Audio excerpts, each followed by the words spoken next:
There's no public input or local board input and no extraordinary item. So we move now into item 7, which is our emergency budget, and I welcome to the table Mr. Tucker.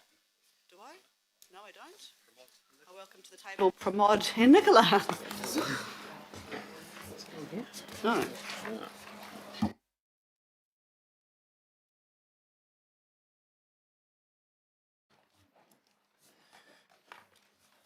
People, as you know, we're going to cover 3 things here: progress against the emergency budget, which we're doing every month, update on the VFM or Value for Money program, and update on the 36th America's Cup commercial arrangements. Thank you. Through you, Madam Chair, good morning, everybody. So, as the Chair's noted, Nicola and I are here to update you on the emergency budget update. This update covers the first 3 months of the financial year to the end of 30 September 2020.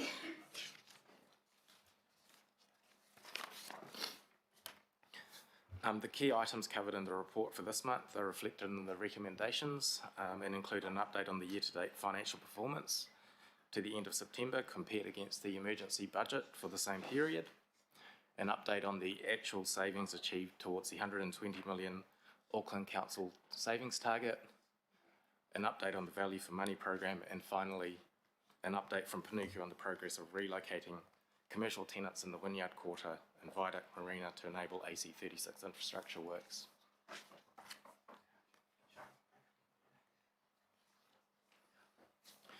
In terms of the group financial performance, the overall performance to the end of September remains on track for revenue and expenditure. However, capital expenditure is tracking below budget. There was minimal COVID impacts on revenue in the month of September, and per the update in August, the lockdown impacts in the month of August were offset by favourable revenue in the prior month in July. Year-to-date regulatory revenue remains favourable, tracking at 9 million above budget. Watercare have also indicated that there's continued strong performance for their IGC and connection revenue to the end of September as well. Direct expenditure also remains on track. Watercare have signalled, however, potentially high expenditure going forward related to drought response related works and some of the work related to the higher revenue that they've achieved to date as well. These costs are being managed very closely, monitored, and options for savings are also being considered by them. To date, however, their budget still remains on track along with other CCOs and the parent. Capital expenditure for the group was under budget at the end of September by around 75 million. This lower expenditure to date is related purely to timing of delivery of projects and is expected to catch up as we progress through the year. In terms of the risks, as highlighted last month, the asset recycling target remains a risk, and continued implementation of the program is critical to meet the emergency budget settings. Other risks that remain are related to public transport revenue shortfalls that will be topped up to the end of December, but going forward are unlikely, so further impacts, COVID related or other, has potential impacts on revenue going forward. The finance teams across the group continue to work closely to actively monitor and manage risks and issues as they arise, and will keep updating the committee every month through this budget update report. I'll just hand over to Nicola now. Kia ora koutou. Update on this progress on the savings target for the year. So in September we achieved another 9 million of savings, so we're close to 2/3 of the target to date. A couple of the items in the month are set out in the report, but a couple of things to note. So savings across improved staff management. So just an example of that is by looking through the actual visitation rates at facilities like libraries and being able then to manage the staffing rosters in quieter times, for example. Another area around the driving uptake of the online and telephone services, that's in the resource consenting area primarily.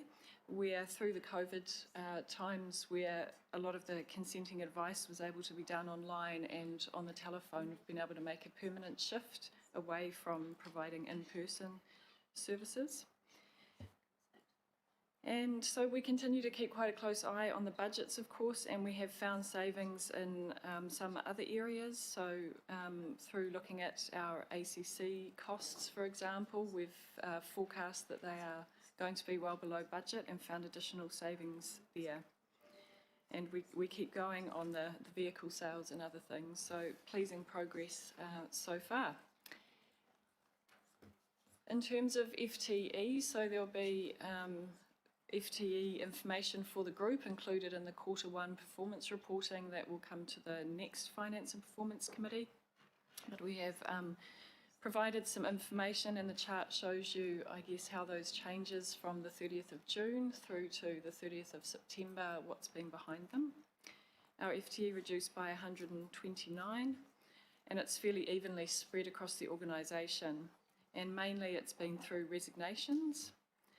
23 employees have been given notice of redundancy during the first quarter, and 16, which is the number up there in the chart, are the ones who have actually stopped working at the council during the quarter. The others are still working out their notice period. The redundancies don't affect the frontline service staff.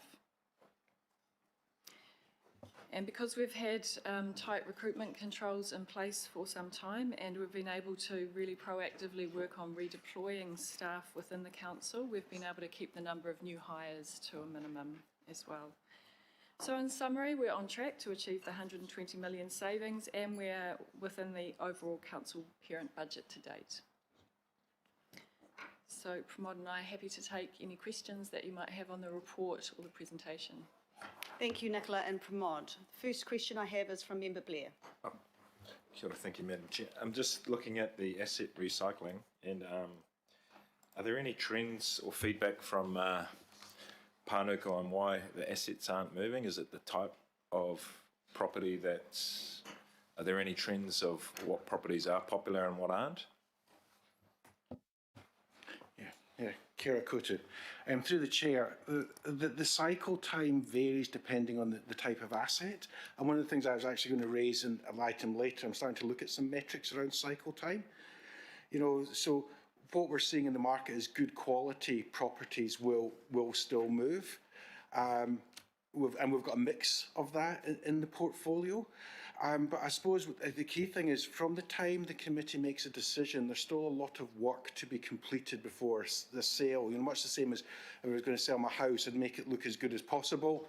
You know, so that whole time of preparing for sale, you know, taking to market. We do have a pipeline which will give us, subject to decisions today, around 125 million of property opportunity this financial year. A lot of that's going to land in Q3 and Q4, just because of the timing. But I'll have a fuller report to the committee in November. And just the supplementary, if I can. Thanks for that. Yeah, because it just seems like a bit of pressure's building up in terms of that particular portfolio and the assets. Have you considered any of the bigger assets too? Or is it mainly... Oh, no, we'll get a profile later. I'm happy with that. Thank you.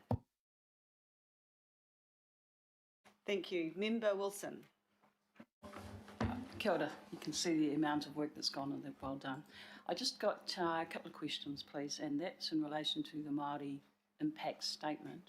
I know there's 2 paragraphs, I think it's 25 words all up, and one just says it's where the Maori are a consideration. So if I can, for the next update, look at specifics around what the impacts are. You did speak to resource consents, the savings that were made there, but clearly online is not necessarily an advantage for Māori who are kaitiaki as they see. So that may be a financial saving, but is that a saving in terms of what you're attempting to achieve through Māori outcomes? I'd really like to test that. In terms of FTEs, recruitment and redeployment, again, it's an area that normally iwi would be looking for resourcing and the like.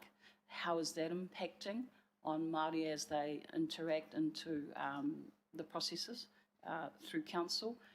And The one that I really want to pose to you is the need for the consultation with Maori, iwi, mana whenua and mātāwaka on the annual.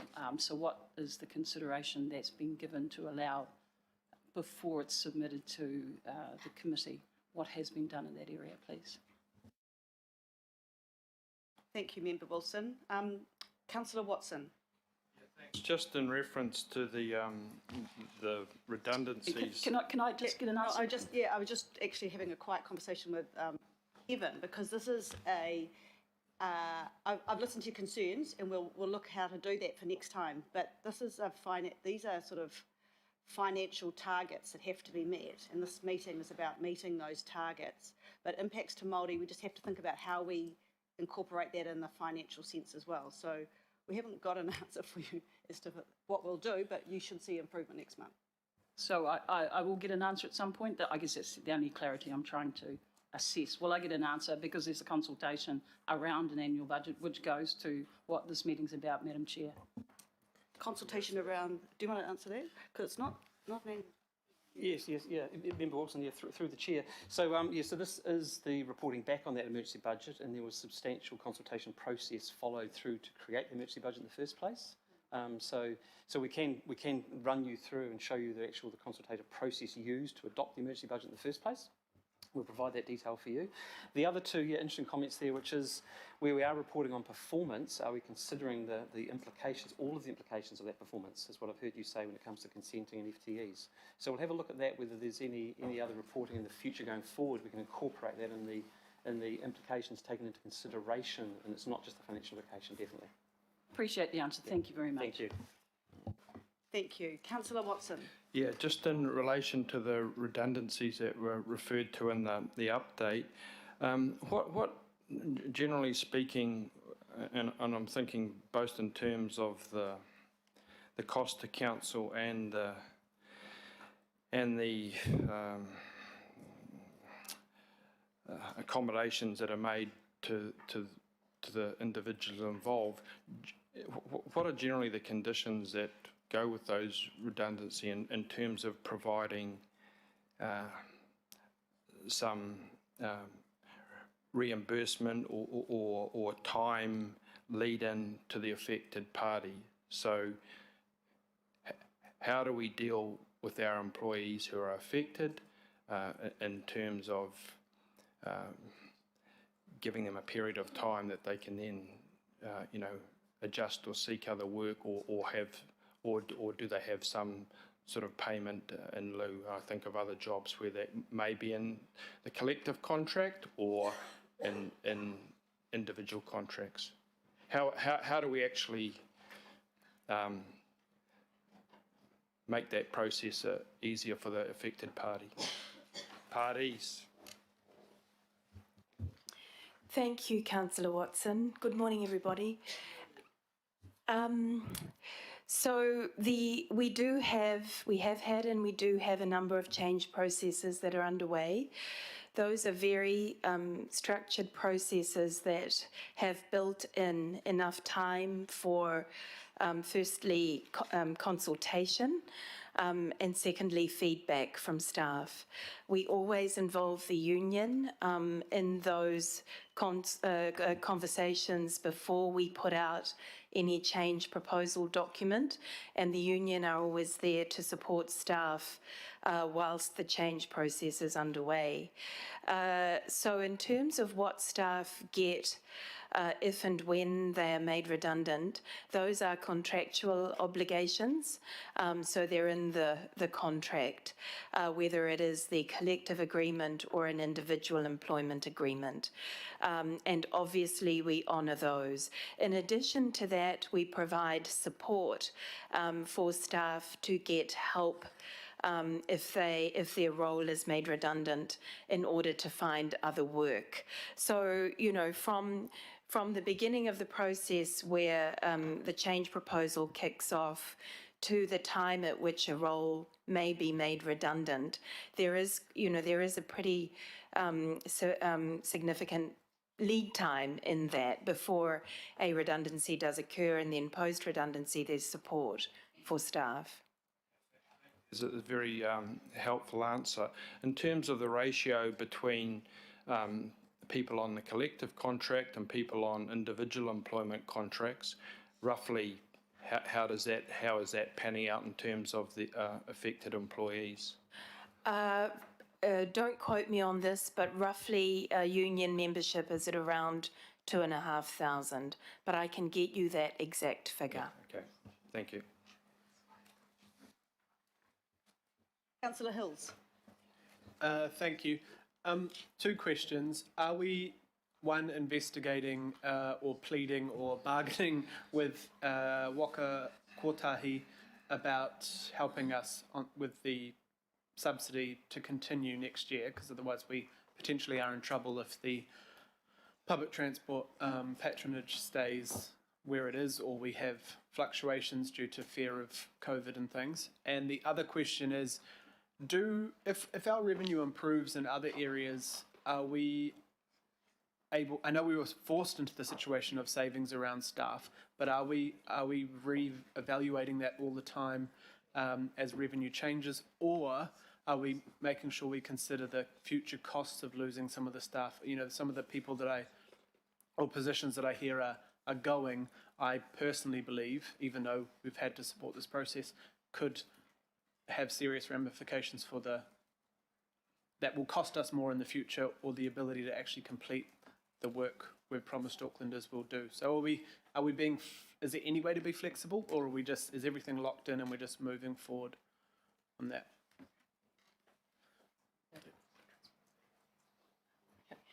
I'll answer your second question, and then Pramod will answer your first question, Councillor.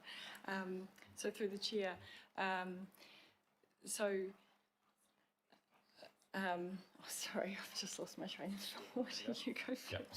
Sorry, through the chair. So, Councillor Hills, yes, Auckland Transport are continuing conversations with Waka Kotahi on several aspects, but there is, for them as well, there is a lot of pressure in terms of, it's not just Auckland Council that they're supporting through this, it's other councils as well.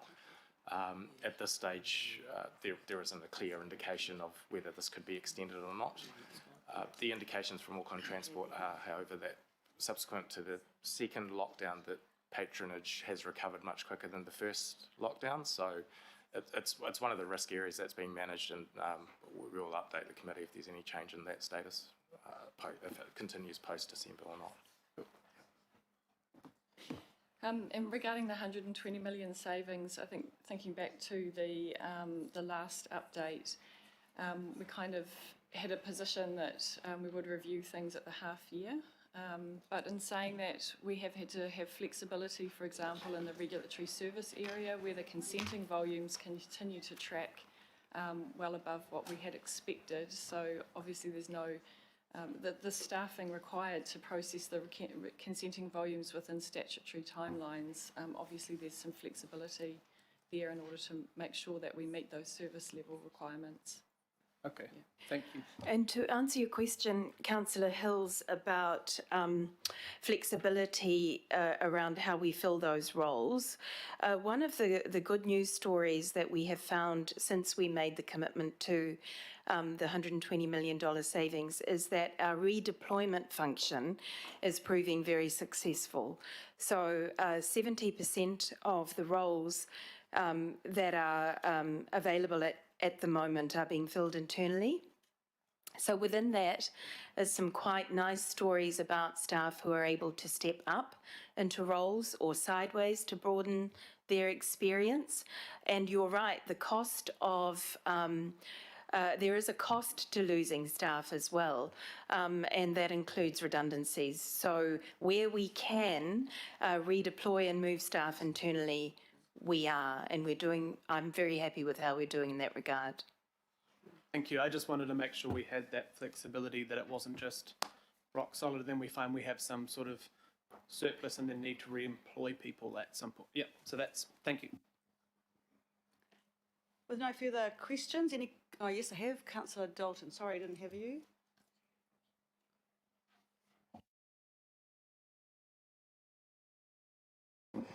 Sorry. Thank you. Perhaps my question could be taken away as well as a non-financial implication. The slide states that the reduction in FTE has primarily been managed through attrition and tight recruitment controls. My observation is that it is impacting out in the local board service land, and in terms of service provided to our shared governors, I would like to know the non-financial implications on service to local boards and to our community. Most of the change process have fallen in areas that are not impacting frontline service delivery. So you will recall that one of the first areas we've looked at is what we call spans of control. So that is looking at the number of direct reports that a manager has. And in a number of cases, we've been able to, when a manager vacancy has become available, combine two manager roles so that the span of control is more normal, if you like. So that, and we consider that 6 to 8, and in some cases we had vacant manager roles that had only 2 or 3 direct reports. So, we're able to take a very objective look at where the staff ratios are at, and some of this change is enabling us to address some of those anomalies. Just a quick follow-up. Perhaps the distortion to what my observation is might be the working from home. Right. And perhaps we could have a look at that in terms of ensuring the local boards are getting the support they need in the office. Yeah, sure. We can follow that up with Phil Wilson and Louise Mason. Thanks. Thank you, Councillor. Any other questions? No, I'll go into comments, and I'll start myself, if I'm going to give myself some licence, and I'm going to accentuate the positives, because I think, we get a lot of negatives, don't we? But it's good to accentuate the positives. So I want to thank staff for their update. I think it's really important that we monitor our emergency budget every month, and it's very heartening to see the detail that's coming through from you. So thank you for that. Look, we made another 9 million towards our savings target to 78. We're 65% of the way there. It sounds good, but I'll say it again and you'll hear me say it multiple times. They tell me it's a bit like weight loss. Not that I'm familiar with it terribly much, but it's pretty easy for the first little bit, but it's harder on the home stretch. So I think we've got the good part of it, but the last little bit will be the hardest. So well done on that. Value for money, look, $1.9 billion has been realised from the 11-12 year to 30th of June this year. $1.9 billion. That is equivalent to an extra 14% rates rise. So $316 million a year is the figure that we are now operating less to deliver the same services as we were back in 11-12. Now, what I've come to the conclusion is a lot of public don't understand these big numbers. So what is 316 million? It's 5 times, approximately, or more than 5 times the annual direct cost of operating all our libraries. And it's actually approximately 2 times the cost of delivering the rail services for Auckland. It's a lot of money. So I want to congratulate all our financial staff for the progress to date. But on top of that, we have our 17A review process, which of course we put together, and that's another $270 million worth of benefits. And these include things like cost avoidance and achieving better outcomes for the same amount of money that we have spent. So I think what COVID is teaching us very importantly is our ability to be more efficient and nimble as an organisation, and I congratulate you for the progress to date. Still a way to go, but it's a really, really good start. Anybody else like to make a comment or an observation? Councillor Darby. Yeah, look, thanks, Chair. Look, it's good to have those numbers, but I preface the enthusiasm for acknowledging the positive numbers, which are negative numbers.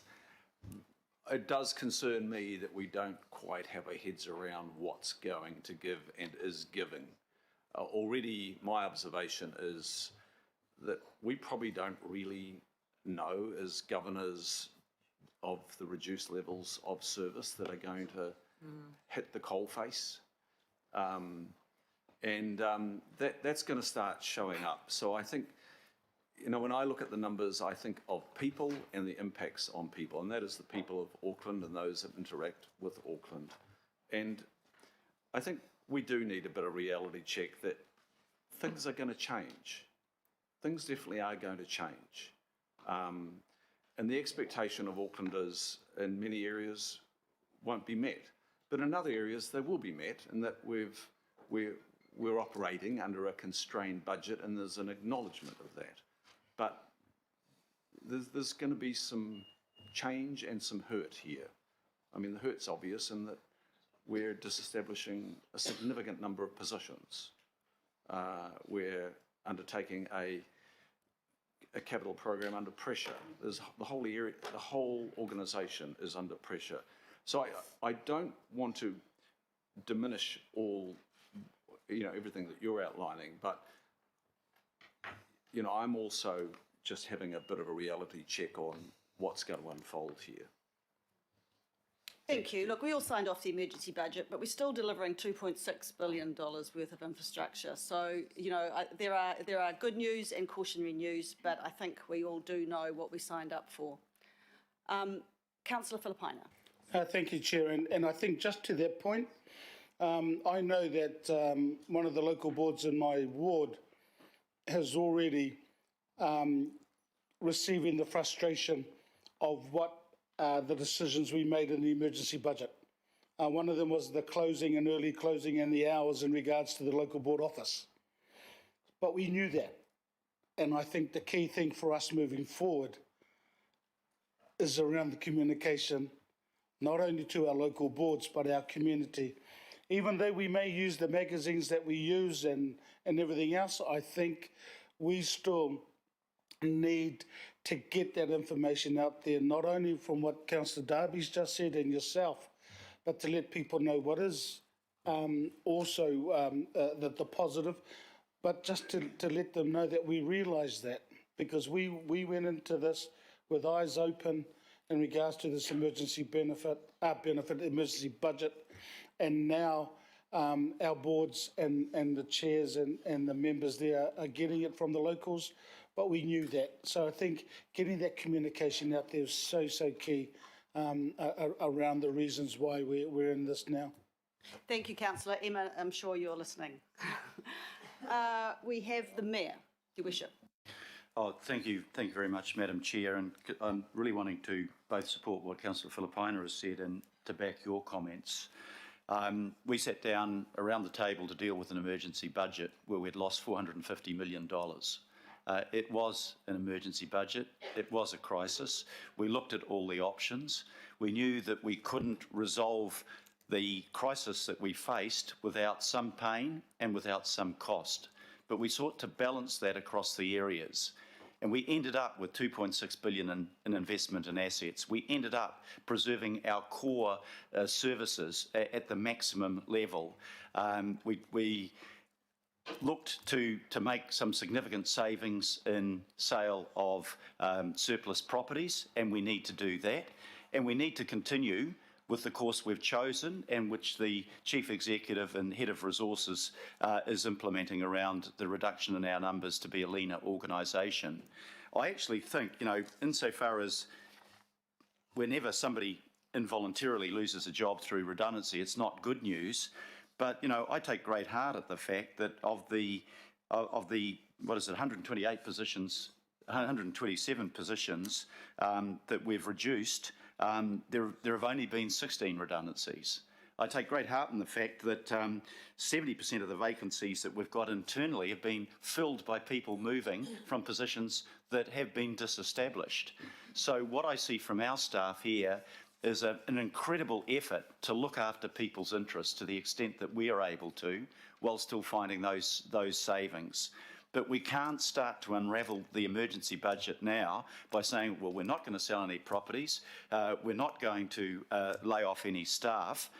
That's just ignoring the reality of the situation that we all fronted up to through a really good process, and we made those decisions. And now we've got to back our staff to implement the decisions that we made. So I just want to say thank you to Kevin and thank you to Patricia and the teams for the job that they've done. Will there be pain? Of course, we always knew there was going to be pain. Could we just do nothing? We made the decision when we went through that budget that doing nothing wasn't an option, nor was it losing our credit rating and submerging ourselves in debt. So this is a product of what we have decided, and from my point of view, the staff have carried it out really well. Thank you. Thank you, Your Worship. Councillor Cooper. Thank you. And I mean, I take all the things you said. I mean, I think, Madam Chair, that our staff have done a fantastic job.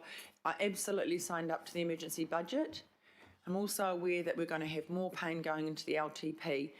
And I don't want to get involved in what our staff are doing with those job losses, whatever they are, because it's not our role. We're a governance role, and we shouldn't have our nose in that, because that's compromising to our staff, the people on the receiving end, and the people having to do the difficult job.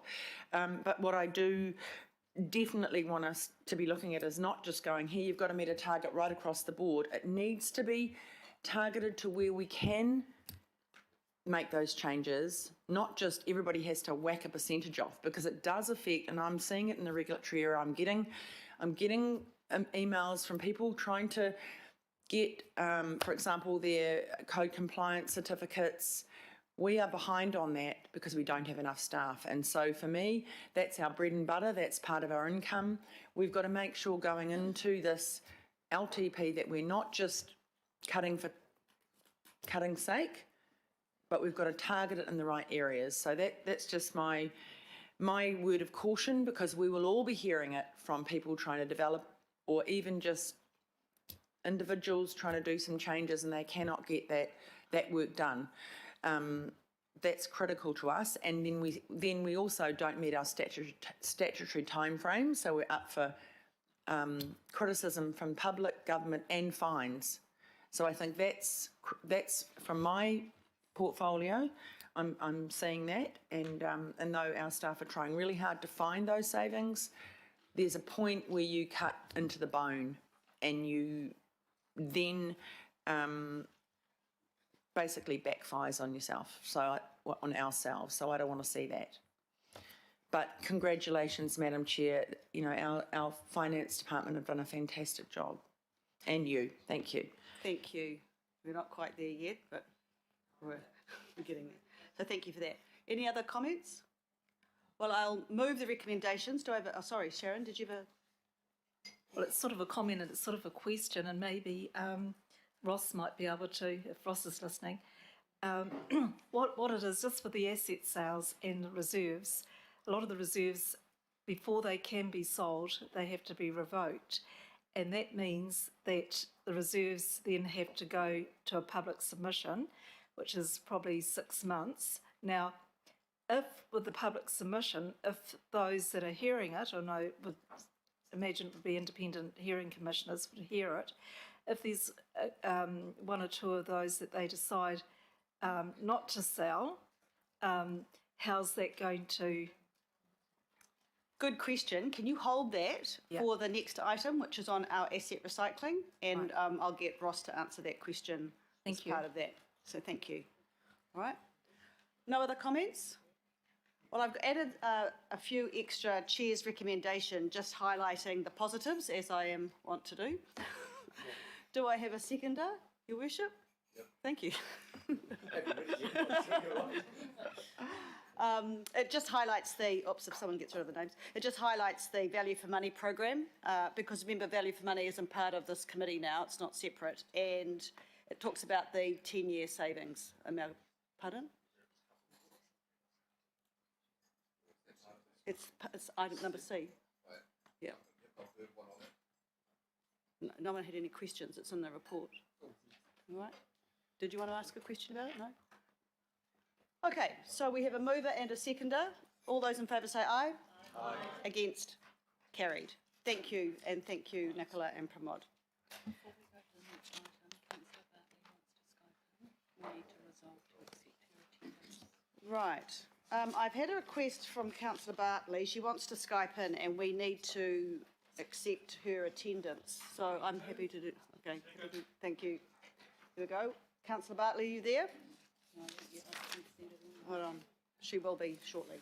Do we need to wait? No. All right, item 8, asset recycling. Unlike our savings targets, we're not over halfway yet.